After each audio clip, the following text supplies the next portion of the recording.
Hi everyone, this is Parin Shah. Today I'm going to cover important new Excel functions that you need to know in a 2021. So these are the new functions that were introduced recently in Excel for Microsoft 365 and also for the web. Now if you have the 365 version of Excel, you need to know these functions, and once you go through this, let me know which one is your favorite and one I'm going to share with you at the end of this video which is my favorite. Let's get moving. Function number 1, sort with sort. You get to dynamically sort your data set based on column. So let us say I have a name, entry dates and yearly salary, and I want to get everything sorted by yearly salary. All I have to do is type in the sort function my array is what I want to get back. Now this is official Excel table. So let's see, I want to get everything back, name, entry dates and yearly salary. So I'm going to select the full table. Next is my sort index. This is the column number that we want to sort this by. If I completely ignore everything because these are optional arguments, they all are in a square brackets.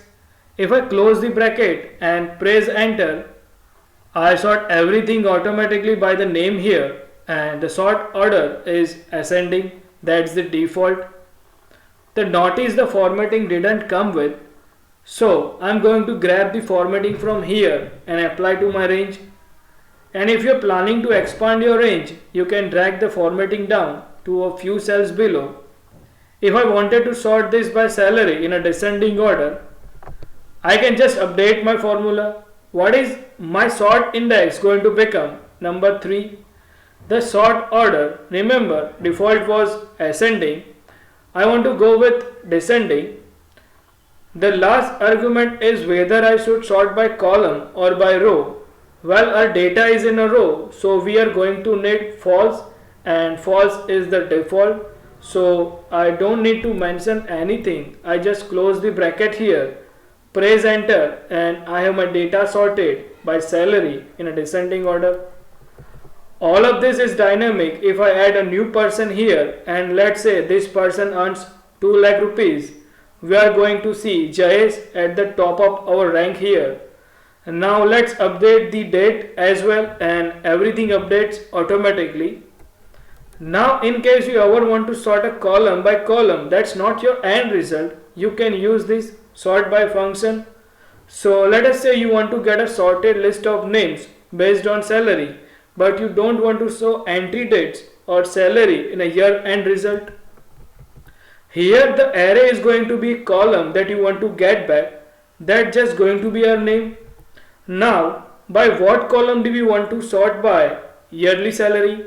How do we want to sort yearly salary? By in a descending order. Close the bracket, press enter. I get my names back without the other information. Number 2, the unique function. With a unique function, you dynamically get a distinct list of values. So, for example, let us say I want to get a distinct list of region here. All they have to do is type unique, that we can see it, and press tab to accept it and select our array. The array in this case is a column because here I am dealing with the Excel table. So it's enough if I just select the column here and I get my structure referencing. Now if I close the bracket and press enter, I already get a distinct list of values. You can do this for one or more columns. So let us say you wanted to grab the unique combination of division and region. This time your array is going to become a division and region together. Close the bracket and press enter, and we get a unique combination of 2 in the unique function.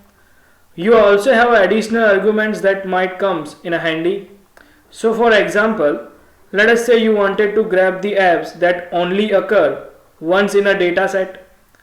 That's where the third argument exactly once comes into play. So The array is my list here. This is the argument in between and it's called by column. This is whether my data is organized by column or by rows. I want to return unique rows exactly once. If it is true, it returns items that appear exactly once. Otherwise, it returns every distinct item. This is the default. This is what we get here. So in this case, I'm going to go with true because let's say I want to get the apps that only occurs once and that's my list. Just to compare, let's get the unique list of apps, close the bracket and press enter. Some of the apps occur more than once, but this gives me a distinct list of values, whereas this one gives me the items that occurred exactly once. Function number 3, XLOOKUP. XLOOKUP is the new and improved version of the lookup. It's more flexible and it's super easy to use. So let us say I want to select an app from here and I want to get the division from this list and profit from this list. I can easily do that with XLOOKUP. My lookup value is this one right here. The lookup array is the range where this value is sitting and it's sitting in this column here. Next is what do I want return? I want division return. So notice division is the left hand side of the apps column. That doesn't matter for a XLOOKUP. All they have to do is close the bracket and press enter and I get the game for hacker. In case hacker is missing, I'm going to get an error NA. This is where you can make a use of the next argument in XLOOKUP. If it is not found, what do you want to see? So I'm going to put missing here and error is automatically updated to my text here. So you don't have to put it inside if error or any other function. I'm just going to put hacker back here to see the correct division. Let's now get profit. I'll go with the XLOOKUP. My lookup value is here. The lookup, I have my app which is sitting right here and the return array is what I want return and I only select this. So notice with XLOOKUP, what you want return is the only column that you need to select. You don't have to select the entire range. This makes it much easier to write the lookup function. So I have to do close the bracket and press enter and get the profit for hacker. All of this is of course dynamic. If I switch to Accord, I get this information updated automatically. Number 4, the filter function. With the filter function, you get to dynamically filter your result based on any other condition you want. So let's see, I want to filter my result based on who earns more than 90,000. I can start off with filter.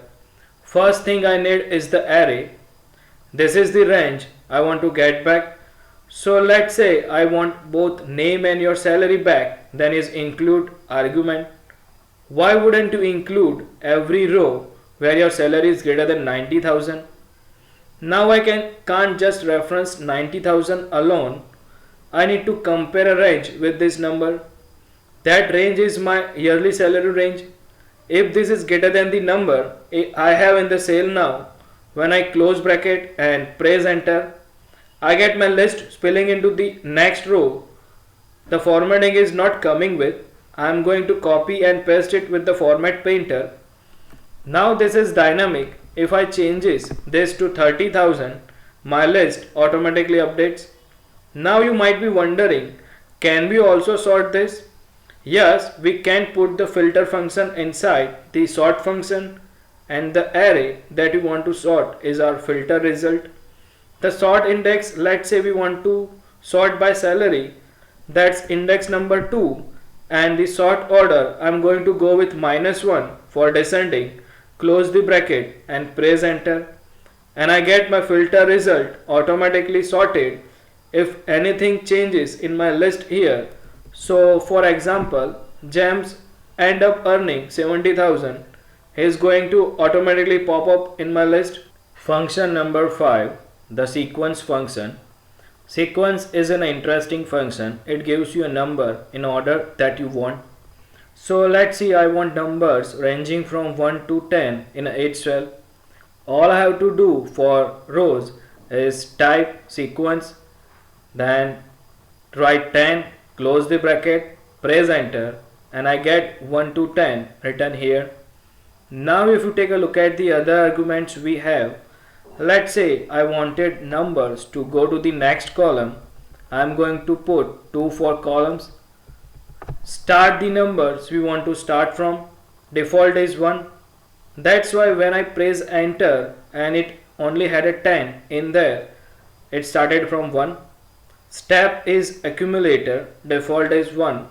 Let's say if I put 2 here as my start and as my step I put 3, close the bracket, press enter, and I get my start number from 2 and increasing by 3. It's a spreading to 2 columns and 10 rows. Now how can you practically use this function in your reports? Well, let's say you have a dynamic unique list of your reasons. For example, now you want to add numbering to this. I can use the sequence function for this number of rows. Instead of fixing it manually, I can make it dynamic and use the count a function because I am counting text. I want to count my unique list here that's sitting in a G3 and I want to spill to make sure everything is included. So I'm going to go with has, close and close, press enter. I have my dynamic list. If I changes my apps here, notice my sequence function automatically updates. That was my list. There were more functions that were introduced recently in Excel, but I picked the most common one which I think will help you in this year when you're doing a data analysis in Excel. My favorite function is the filter function. What about yours? Which one is your favorite one? Was there a function that you didn't know that was on my list? Let me know in the comments below. As usual, thank you for watching. If you like what you see, don't forget to give thumbs up before you leave, and also consider subscribing if you haven't subscribed to this channel.